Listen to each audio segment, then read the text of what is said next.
Yo, what's up, my mullet sharp here, bringing you guys another video, and bringing you guys the second episode of In-Depth Hardpoint. And this episode, we're going to go over the kitchen hill. First episode, if you guys did not catch it, we went over the break for the middle hill, and we went over setting up for that hill. Now, we're going to go over kitchen hill. Let's go over setting up for it, rotating for it. So, you're on this hill, the time is running down. While you're on this hill, we covered it in the last episode. What you want to be trying to do is take control of laundry. You want to get laundry control. That's your prime concern. And what you're going to want to do is have your anchor kind of hang out back here, back laundry. Now, once it gets down to like 25 seconds, 20 seconds, your anchor is going to want to start rotating over this way. And what he's going to want to do is take control of this whole back area. And you want to have your anchor kind of, he can play basketball or he can sit up top, just hang out in the back here. He can even push up to the cutout. And if he knows basketball's clear, he can push up to the cutout and sit here and watch the pool side. But what you got to watch out for is people getting in that head glitch right there, fighting gunfights. So you just want to kind of make sure that no one's getting into the basketball area and that you're holding down the spawn. And so you want to have your AR guy come over here, hold this down. And then have a submachine gun guy also rotate over. And just have the submachine gun guy kind of take control of the kitchen. As long as your team has control of the ring, you can take control of the kitchen. And you can also help by looking at money, helping this guy. But also making sure that no one comes through money and kills your anchor from behind while he's locking down the basketball. So right now, say you have two people still over at the last hill. You have this guy over here in the kitchen, and then you have your AR guy watching basketball, watching cutout, looking poolside. And so you pretty much have every lane on the map locked down, so no one's going to be able to come up behind your anchor. You guys should have a perfect hold there. And then from there, it's all situational plays. If this guy dies in kitchen, then, the anchor guy has to worry about people running through kitchen. But also, once it gets down to, like, the 20-second, once it gets down to, like, the last 20 seconds, 15 seconds on this hill, the garbage time, one of your submachine gun guys or someone on the hill needs to rotate back, and you just need to leave that hill for one person to try to hold down, and have this person either rotate to the back and help in the back and push in kitchen, or have this person go through pillars. Now, what you're going to run into when you're going through pillars is you're going to run into people using assault rifles sitting on the pool stairs, and you're going to run into people just watching that. People always expect people to rotate through pillars when this hill's right here, because they'll be spawning in bottom art, and they'll be rotating through zigzag, and they'll be coming right here or right here, and they'll be looking pillars. So that's something that you got to be careful of when you're coming through the pillars. So when you come through here, you call out to your team, I have front. And basically, if you have someone right here in the front, the guy in kitchen doesn't need to be looking out front. He doesn't need to be challenging any gunfights. He can actually, just sit inside the kitchen and just wait. And actually use this guy for bait, or he can bait for the guy in the middle. Have the guy, this is where your communication needs to be on point. What we call small talk.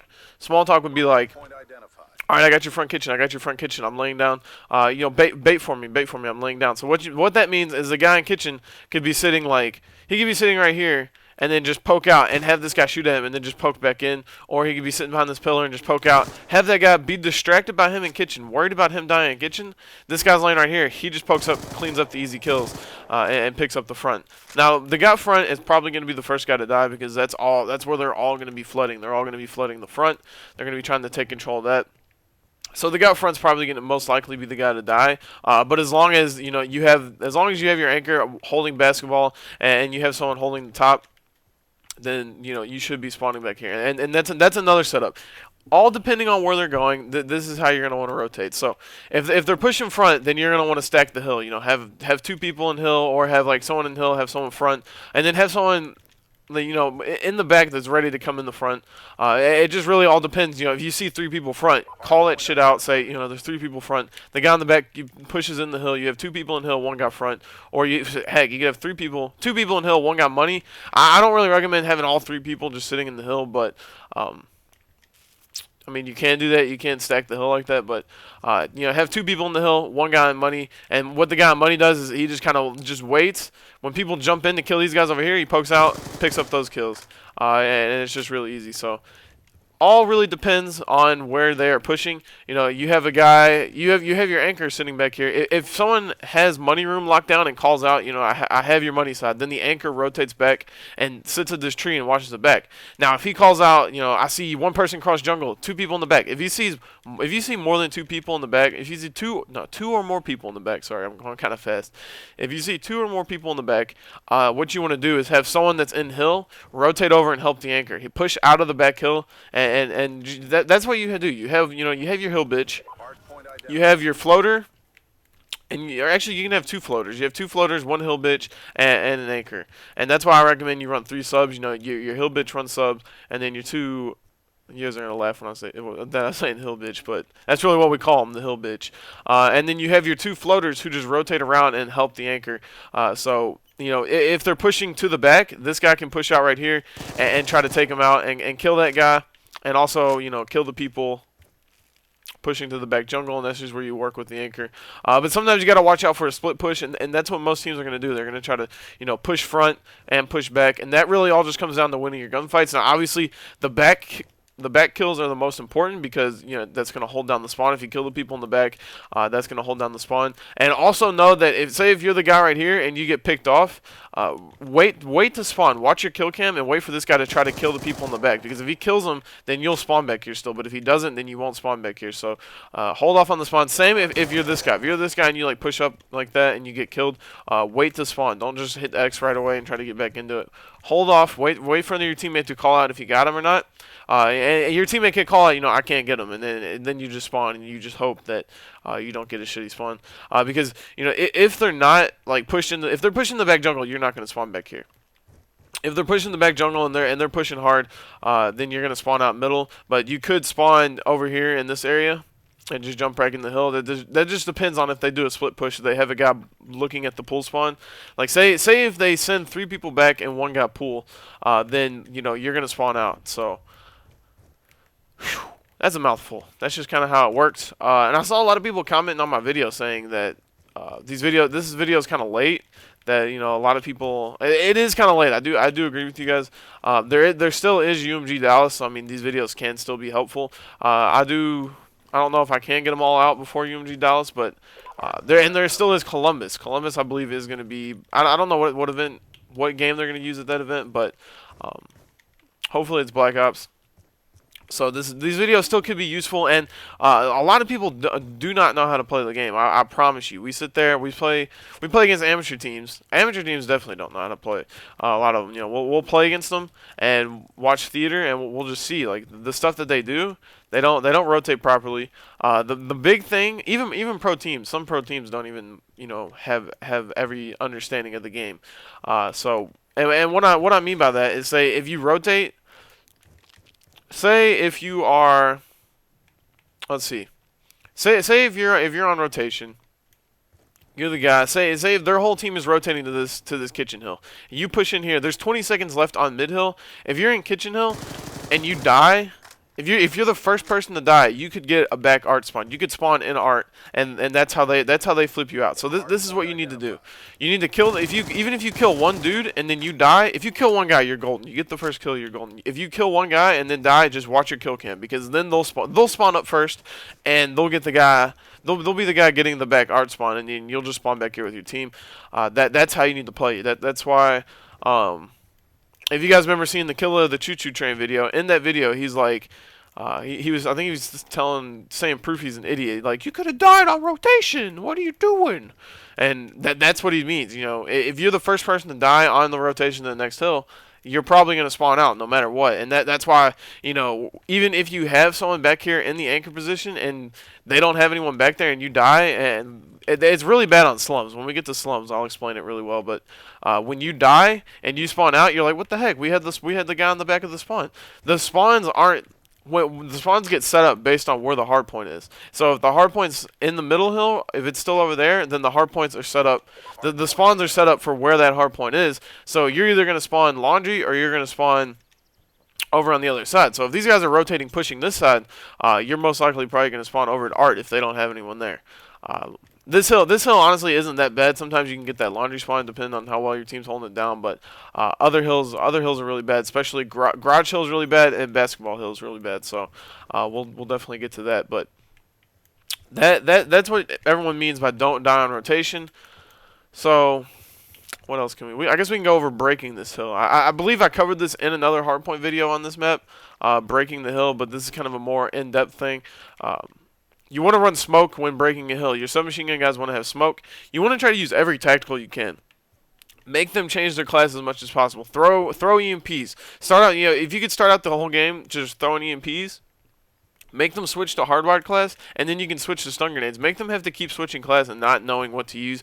And then like towards the middle of the game, you can have one person using EMPs, one person using stun grenades, and then one person using smoke. And then they can't use everything. So they're either gonna get EMP, they're gonna get stun. They have to pick. They have to pick or choose what they're gonna do. So I recommend when breaking hills, you throw smoke. And for the kitchen hill, I don't say that you all push the front all at once at the very beginning.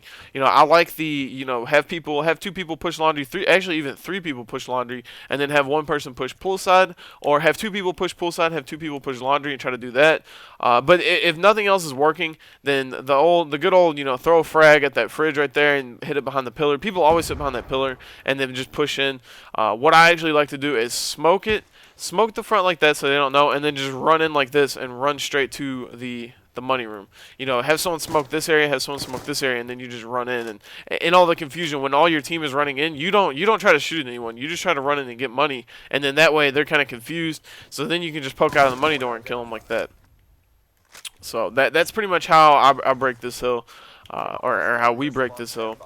It's really pushing as a team, communicating, baiting, and switching. Off the start up here, when you're with your teammates, say if you pick up the garbage time on this hill and they're already set up for this, say you're getting the last 10 seconds, what you want to do is push through the top laundry area, and you want to kind of bait and switch. You got to expect someone to be up here in these corners right here. Someone's always going to be up here in these corners. If not, say you have an AR dude right there.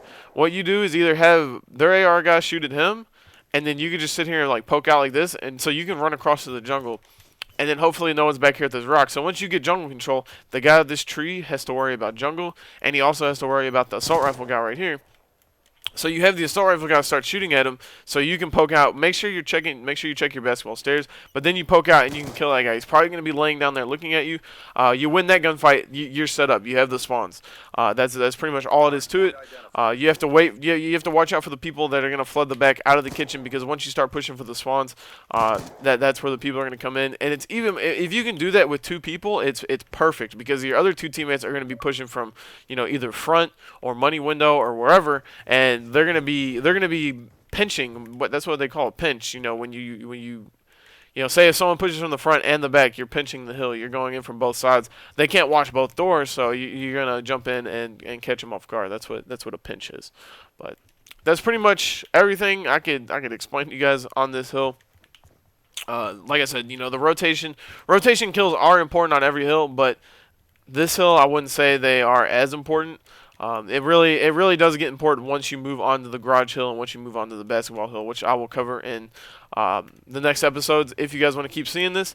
If you guys do, be sure to give this video a like. Click the like button. I know that, like I said, I know this is late. I know this is should have been done months ago, but honestly, to be completely honest, I've just a couple months ago, I fully understand Hardpoint. I don't think there was a lot of teams that didn't really understand Hardpoint. I think right before UMG Atlanta, I just understand Hardpoint. I think even when I was on VVV, when we were on VVV, I don't think our team, as a team, we were not a good Hardpoint team. Like, we didn't understand it to the fullest and all that stuff. And I think when we kind of made the transfer to Caliber and we picked up Neslo, and we worked better as a team, and we went over theater, that's when we started to kind of understand the rotation and getting kills off that. Before, I never even sat there, and I would never even sit there and watch my kill cam. I would just be the guy who just spawns in right away, and I think everyone on my team did that. And that can decide a game, because if you die 4 seconds before the hill pops, and then you spawn in right away, you're going to get a bad spawn. But if your teammates are set up for the next hill and you die, you can run out and die 4 seconds, and you can wait, watch your kill cam, the next hill pops up, then you spawn, then you're going to get that spawn. But if you spawn up early, then you're not going to get this, you're going to get a bad spawn. But I hope you guys understand this. If there's anything else I can do to make this video better, if you guys, anything else that you guys want to know, any questions for future episodes, for future hills, I'm going to finish everything on raid. I'll finish up the garage hill, then the kitchen, or the basketball hill, and then this middle hill right here. And then I guess rotating for the middle hill right there, and then we'll be done with raid, and I'll go on to the other 3 maps. But if there's anything else you guys would like to see in this, then let me know. But as always, it's your boy Sharp. I'm out. Peace.